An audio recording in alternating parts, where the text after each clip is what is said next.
one from dorsal fin position. This is a move that I use that is not legal, but It's barely legal. it's not actually what people think it is. It's actually a wrist pinch, or it's a Kimura, or it's both. But I use it a lot from dorsal fin position with really strong people. Okay, so we'll go back for my dorsal fin position. So I've got to my dorsal fin position. I'm sat on his head. I've got here. Now again, Jack is really strong. There's no way I'm getting this out of here. I remember watching Billy once, who's one of our other coaches, hold this position while someone swung him around the room, lifting him and throwing him about. If he doesn't want to get his arms separate, it's really almost impossible. Okay, I've tried elbow in the ribs. Jack can take that. It's tough. I've tried shinning his face, and I've tried kneeling on his face. I've tried all these horrific moves. Alright, so what I'm going to do now is I'm going to go to like a forearm slicer. So all I do is I let go of the wrist here and I start to turn my forearm into his forearm.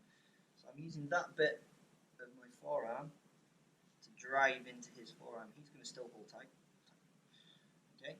Then what I do is I'm going to take my chest to my fist and I reach for my other elbow.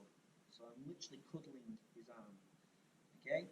And from here I start to drive everything down to the ground. Okay, it's a slice through the wrist. It's a heck of a lot of pressure through the wrist. So if you just got the side control there, I'll show you what it looks like from here.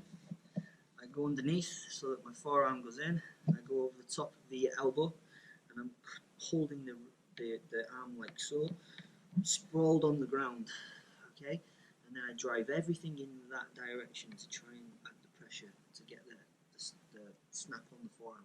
It's that little stub of bone that's doing the move.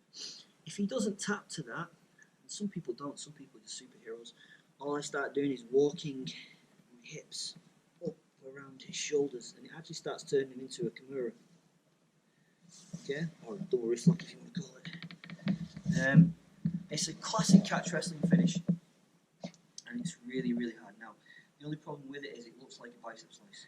It's not a bicep slice, but it looks like a bicep slice. Okay? So, make sure if you're going to use it that your coach is telling